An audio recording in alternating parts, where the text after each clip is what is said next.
What's up, everybody? Chewy89 coming at you today, and this time we got a One Piece chapter review, and it's 10:36, and this one's released early. This is not supposed to be released for like another week or so or whatever, but we got it here early. This happens every year. Every year this happens. I don't know why Oda does this. He should just write his chapters, and I don't know. I don't know how he's gonna avoid this, but basically, chapter's out. It is what it is. I'm gonna go ahead and review it. If you guys can't do me a favor, like, dislike the video, comment down below, give me your thoughts on the chapter, subscribe to the channel, man. Help your boy out.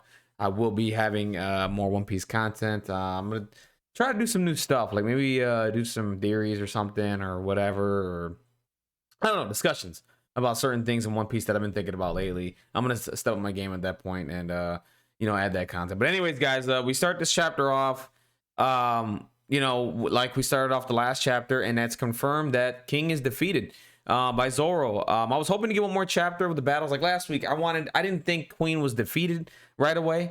What I wanted was like another chapter, right? Another chapter to end the battle. King gets his little comeback, and then that's it. You know what I mean? But it doesn't seem like Oda wants to go that route, and that's fine. I mean, the battle's over. He defeats King, and this was a hell of a battle, man. Like, if you read the chapters, like if you combine all of them with the battle between Zoro and King, if you don't cut away with into Sanji and all that stuff, the battle's pretty good, man. It's really, really good. It's up there. It's one of his best battles. I'm gonna have to do a ranking of Zoro's best battles in One Piece at some point. But this one's up there, man. This one's pretty good. And King is a really interesting character. Basically, right now we're starting to see the similarities between Zoro and King. And what I mean by that is we get a flashback with King, and he's talking to Kaido. And of course, Kaido's referencing something about being, him being Joy Boy and all that, and Kaido's like, I ain't Joy Boy, man. Don't worry about that. You know what I'm saying? Like, I ain't that guy. Which leads me to believe that Joy Boy, in my opinion, had to have been an Oni back in the day. Had to have been an Oni, because let's just go off the hat that he wore, which is, let's go off. First off, we don't know if that's Joy Boy's hat, right? The one that's inside the cellar with Emu. There's a giant hat there that's frozen, is being preserved. Now that fits like a giant person's head. So the fact that Kaido knows Joy Boy, I'm wondering if Joy Boy was an Oni, and like the legend was passed down throughout their, his race or whatever, through Onis, and there's these stories about Joy Boy doing some amazing things out there in the world. It leads me to believe that. So there's a mention of that, and I believe King mentioned that to Kaido. Maybe their tribe knows about Joy Boy as well. Who knows? And of course, Kaido's like, hey, do you enjoy talking about the world that he's making? And of course, King's along with the ride because he owes a debt to him or whatever. He's his partner. And even though Kaido, the world he's making is kind of a little fucked up. In King's eyes, it's better than what it was, man. Because his entire life was probably him, seeing his people being erased and killed and all this, and next thing you know, he's being experimented on by the world government for whatever reason, and he has a certain view, and in any view of the world that's different from what the world he experienced, he'll accept. That's basically where King is at, and I don't blame him, man. This fucking world kind of sucks. Like, you got the world government being assholes and the Terabito just being little shitheads and all that. Sorry for cursing, but just stuff like that. It's insane. So, and of course, we see King make a similar promise to Kaido. He's like, hey, just keep doing your thing. I'll keep winning. Don't worry about it. I'm not going to lose. I'm your right hand man. You know what I mean? I'm going to represent you well. You know what I mean? I'm going to represent you to the fullest. And the similarities is to Luffy is that Zoro made a promise to Luffy that he will never lose again as well. Because he wants to be the greatest swordsman. He's like, until I beat that guy, I'm never going to lose another battle again. And you see the similarities there between Zoro and King. Very, very similar people, that it seems like, or similar approaches to their crew, to their captain, the thing that they owe them. You know what I mean? He made a promise that he's never going to lose. He's never going to lose. So there's the end of that battle. And, from there, Zoro calls himself, hey, I guess I'm going to have to be the king of hell to do this, to keep this up, you know what I mean? So basically, after he says that, and I swear Zoro has some of the best one-liners in One Piece by far, in my opinion. So he goes, launches himself back onto the castle, and then from there, King just falls. And what's interesting about the picture, I already see the similarities between a certain character in King. His name is Sephiroth, and King with the black wings. Notice as he's falling, he's lost a wing. So yeah, Oda snuck in Sephiroth into One Piece at this point, which is funny to me. So maybe King will be the one-winged angel of One Piece, right? What is it is what it is. So as that happens, it's being reported that King's been defeated all throughout the brain tower and all this stuff, and of course CP0 catches wind of this, and they're mentioning that the Flying Six and the All Stars have been defeated, and they're like, what the hell's going on? This is like 1,000,000 to 1 odds. Like this isn't supposed to happen. Like they did all the math, they did all the probabilities. They're like, the alliance has no shot against Kaido's crew, right? They got no shot against Big Mom, against the All Stars, against the Flying Six, but it's happening. They're losing, and like the things that were that was unfathomable is coming to fruition. And you're like, oh my god, what's happening? And of course, we get a silhouette of Big Mom still facing off against Law and Kid, and this is why I think. This is why Big Mom's not going to fall this arc. It's not going to happen. Because we would have immediately cut to this battle. This is how Oda works. If he was going to finish somebody off, I think, that there's some stuff that happens off screen, right? But if Big Mom were to fall here, right? We would have gotten a whole chapter or two of just them fighting each other and just ending the battle. Or 3 chapters, 4 chapters, whatever. We haven't gotten that. We cut to Big Mom here doing her crazy stuff that she's doing. And right now, it just cuts away again. So this is why I'm of the mindset that Big Mom's not falling here. The only one who's gonna fall here is Kaido. I think. Who knows at this point? I think we'll see.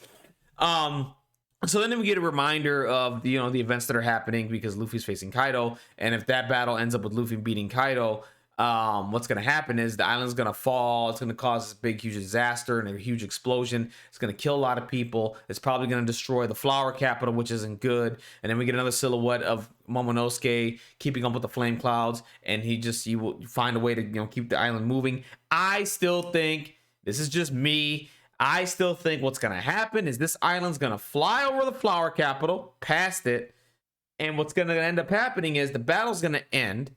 And from there, the island's gonna fall. And I think this is gonna be dark as hell.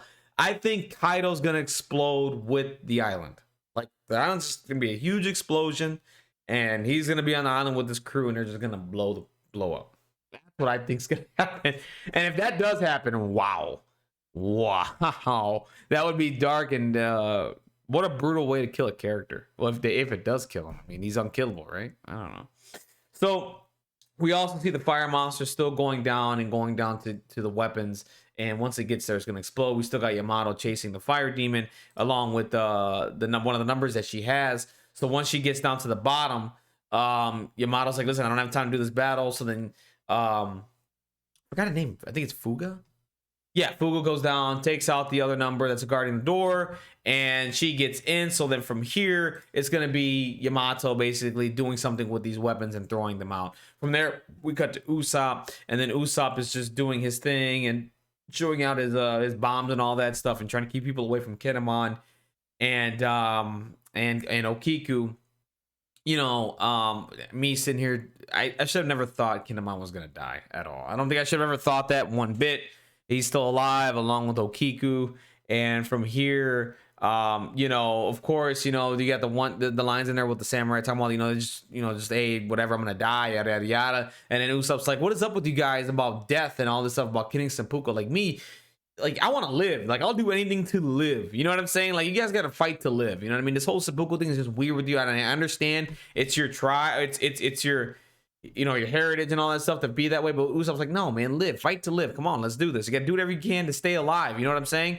So as he's making his monologue, Izo shows up and just starts firing guns away and just like keeping people away and all that, coming down like a boss and just firing off on people. I just like it that Izo's considered a scabbard or samurai and she's just Izo's just shooting guns. It's just one of the funniest things. It's actually kind of awesome.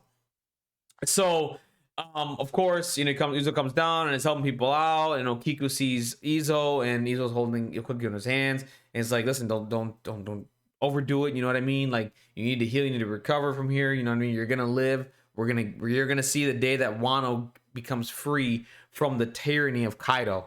You know what I'm saying? You're just gonna see it, and it's gonna happen. You know, and he's like, just listen, just believe in Straw Hat Luffy, and we're good. You know what I'm saying? Everything's gonna be fine. And of course, one of the coolest things in this chapter is Izo calls Usopp God Usopp, which is funny. So, and then Usopp's like, you know who I am? Like, you know that I'm God Usopp? You know what I'm saying? Like, that's insane. Like, that's some cool stuff for Usopp, by the way. I like that. Really cool stuff. And then we cut to a little battle between Raizo and Fukurukuju, or whatever the hell his name is.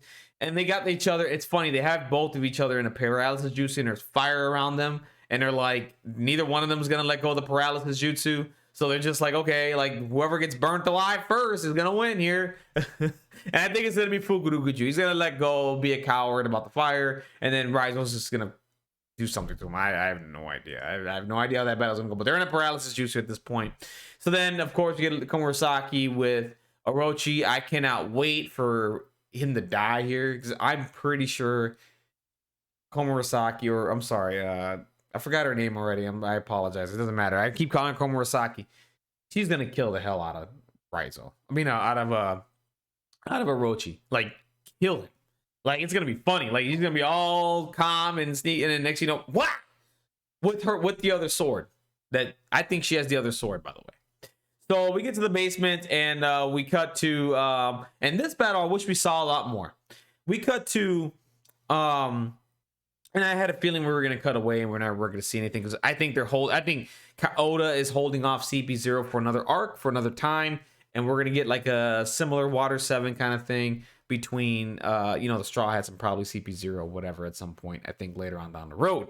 But we cut away, and it's what's his name, Trachanapu, and he's running away with one of the numbers because he's trying to get off the island and just with the numbers and everything and bolster his crew, right, to make them a little bit stronger. So he's taking Zanki and runs away, and from there the other Zanki, the other number, gets knocked down, is down for the count, and they wrecked X Drake. Like, they wrecked him. So here's the thing about X Drake. He did have a 1% chance of living, according to Basil Hawkins earlier on in the arc. So I'm wondering if here he just gets arrested, or, well, not arrested. I mean, if he says 1% chance, so he's probably gonna get killed here. I don't know if CP0 is just gonna sit here and kill him, or someone else is gonna finish the job here, or maybe he just gets away and the odds were wrong.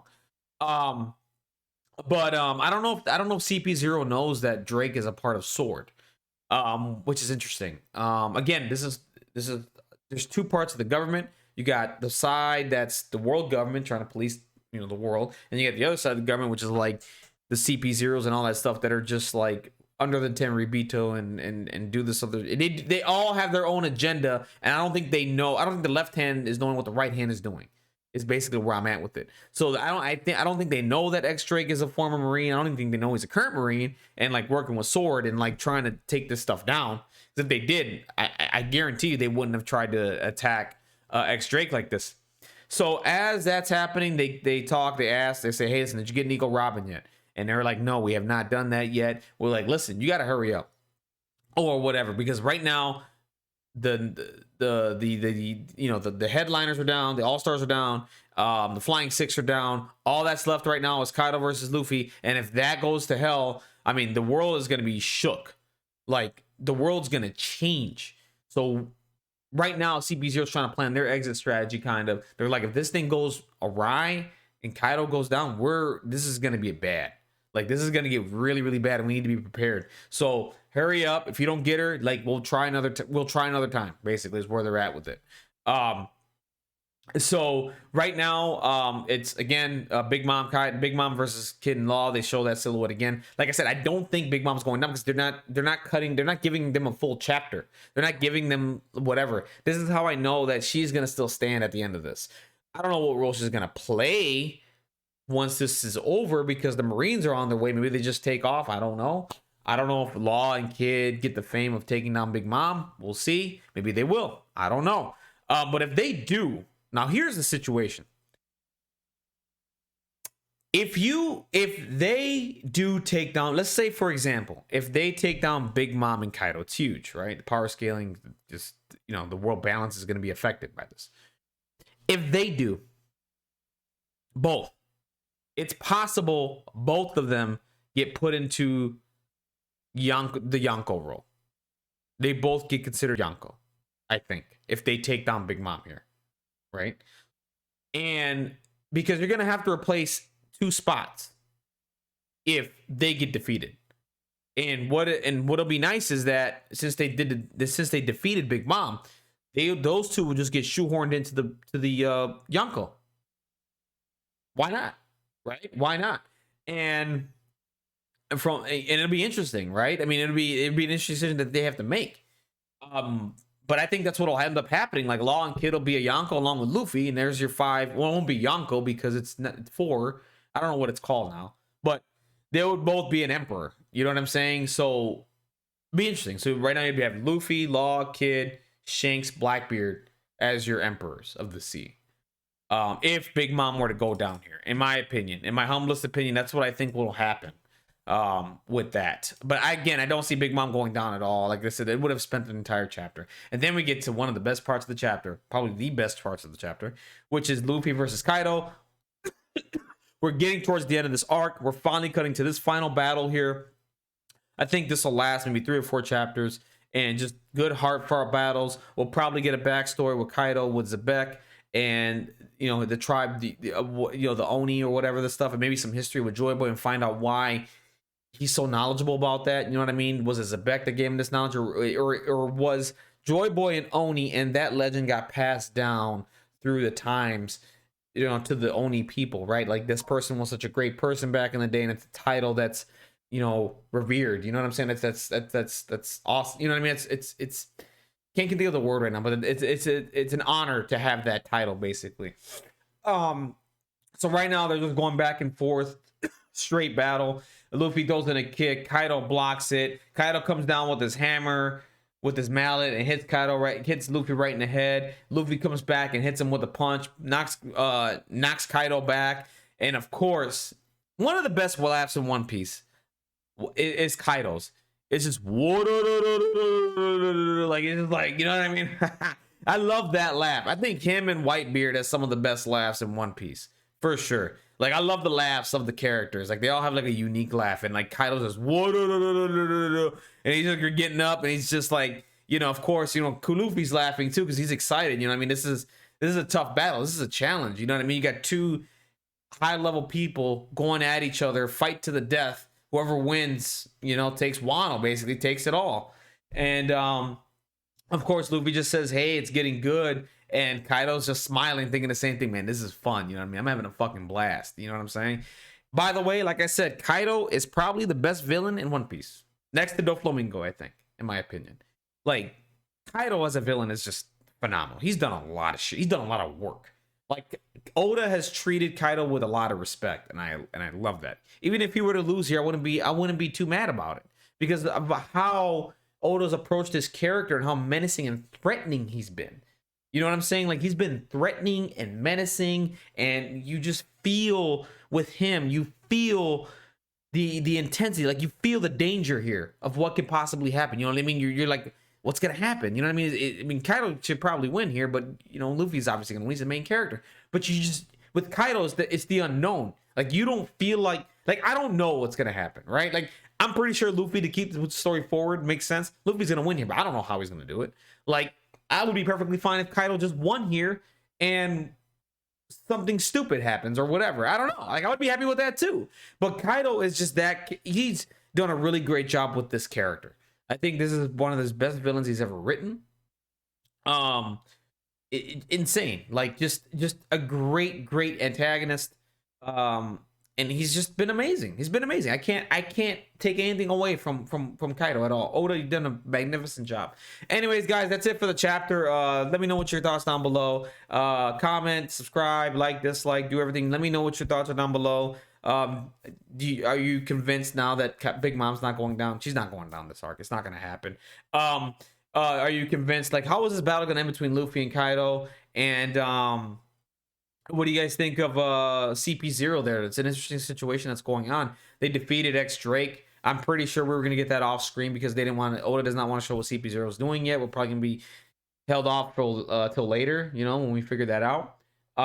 When there's an arc with those two, and then we can finally see what their battles are. And you know, like basically the whole situation of you know, hey, listen, there's a chance that the alliance can win here. This is gonna be insane. So right now, I think their mindset is like, we're gonna stop chasing Nico Robin right now. We're just gonna get ready to go, basically. Or they're gonna continue to persist going after Nico Robin, and then that's when the battle will end between Luffy and Kaido, and like really bad shit's gonna happen. Um, so I don't know. Interesting stuff, guys. We're getting towards the end of Wano here. I mean, we've been here for a long time, and we're finally getting to the end here. And this is getting excited. This is ramping up, man. I'm really, really excited. Have a wonderful, blessed day. This chapter was, I mean, come on. I mean, this chapter's to start off 2022. This chapter is just amazing. I mean, we're on a wild ride towards the end of One Piece, and I'm here for the ride. Thank you guys very much. Have a happy new year. Be safe out there. Don't do anything dumb. You know what I mean? Have a good time. Just don't do anything stupid. Your life's important. Keep reading One Piece. Have a wonderful, blessed day. Have a safe new year. Like I said, guys, comment, like, dislike, subscribe down below. And have a wonderful, blessed day. Take care.